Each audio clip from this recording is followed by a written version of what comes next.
ಬಲಕ್ಕೆ ತಿರುಗಲು, ಬಲಕ್ಕೆ ತಿರುಗಿ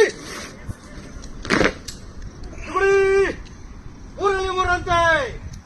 ಎಡಕ್ಕೆ ಸರಿ ಹೊಂದಿಸಿ, ಶೀಘ್ರ